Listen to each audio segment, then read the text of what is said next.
having met with the owners of Canada over the course of the campaign last several months, it's not for sale, won't be for sale ever. Thank you very much, everybody. It's a great honor to have Prime Minister Mark Carney with us. As you know, just a few days ago, he won a very big election in Canada. And I think I was probably the greatest thing that happened to him, but I can't take vote credit.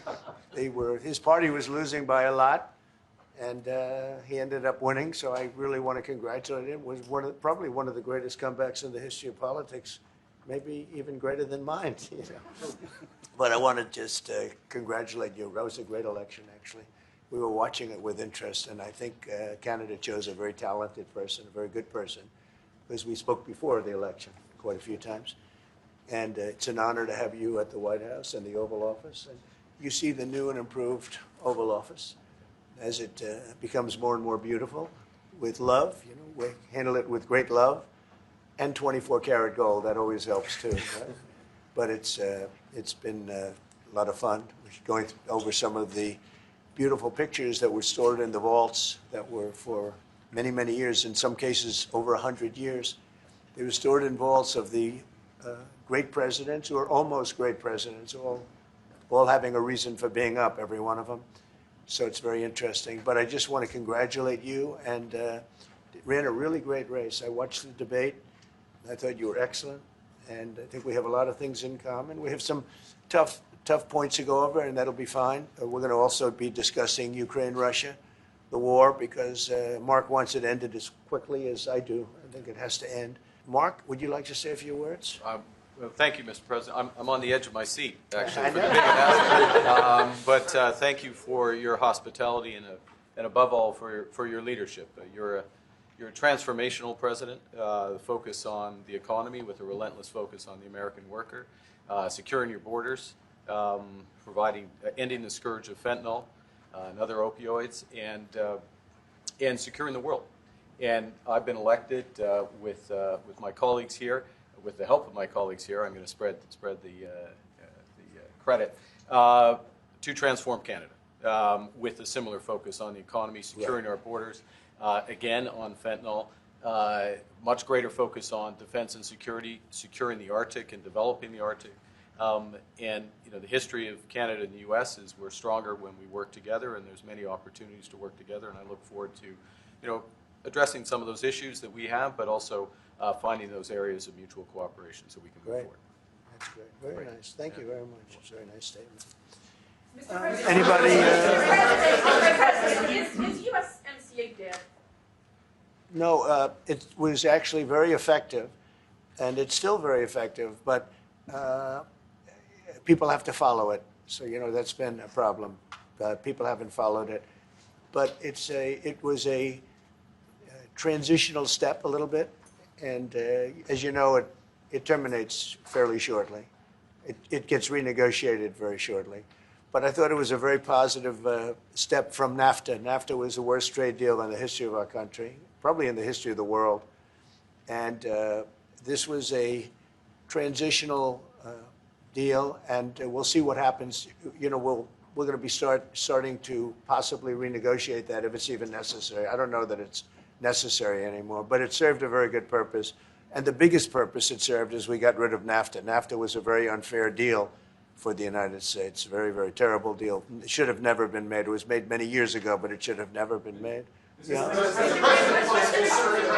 and the United States, would you like to see your first trade deal be with Canada? Our neighbors in the world? I would love that. Look, I have a lot of respect for this man, and I watched him come up, in a sense, through the ranks when he wasn't given much of a chance, and he ran a really great campaign. He did a really great debate. I think that debate was very helpful. I was going to raise my hand. You know, I don't know if that's good or bad. I shouldn't say that. That might hurt you. But no, he ran a really great election, I thought. And yeah, something could happen. Something could happen. Yeah, please. What's the top concession you want out of Canada? The top concession you want out of Canada? Concession? Yes. Friendship. But that's not a concession. No, we're going to be friends with Canada. Regardless of anything, we're going to be friends with Canada. Canada is a very special place to me. I know so many people that live in Canada. My parents had relatives that lived in Canada, my mother in particular. And no, I love Canada. I have a lot of respect for the Canadians. Wayne Gretzky, I mean, how good, the great one. You happen to have a very, very good hockey player right here on the Capitals, who I have a lot of respect. He is a big, tough cookie, too. Just broke the record, and he's a great guy. And you know, we had the team here, and I got to know a lot of the players. But now Canada is a very special place. Yeah, please. Mr. President, Mr. Prime Minister, I'd like to get your response to this too. Mr. President, you have said that Canada should become the 51st state. Yeah. No. Well, I still believe that, but you know, it takes two to tango, right? But no, I do. I mean, I believe it would be a massive tax cut for the Canadian citizens. You get free military, you get tremendous medical cares and other things. There would be a lot of advantages, but it would be a massive tax cut. And it's also a beautiful, you know, as a real estate developer, you know, I'm a real estate developer at heart. When you get rid of that artificially drawn line, somebody drew that line many years ago with like a ruler, just a straight line right across the top of the country. When you look at that beautiful formation when it's together, I'm a very artistic person, but when I looked at that beauty, I said, that's the way it was meant to be. But, you know, I do feel it's much better for Canada. But we're not going to be discussing that unless somebody wants to discuss it. I think that there are tremendous benefits to the Canadian citizens, tremendously lower taxes, free military, which honestly we give you essentially anyway, because we're protecting Canada if you ever had a problem. But I think it would really be a wonderful marriage, because it's two places that get along very well. They like each other a lot. Well, if I may, as you know from real estate, there are some places that are never for sale. That's true. We're sitting in one right now, you know, Buckingham Palace, that you visited as well. That's true. And having met with the owners of Canada over the course of the campaign last several months, it's not for sale, won't be for sale ever. But the opportunity is in the partnership and what we can build together. And we have done that in the past. And part of that, as the President just said, is with respect to our own security. And my government is committed for a step change in our investment in Canadian security and our partnership. And I'll say this as well, that the President has revitalized international security, revitalized NATO, and us playing our full weight in NATO, and that will be part of it. True.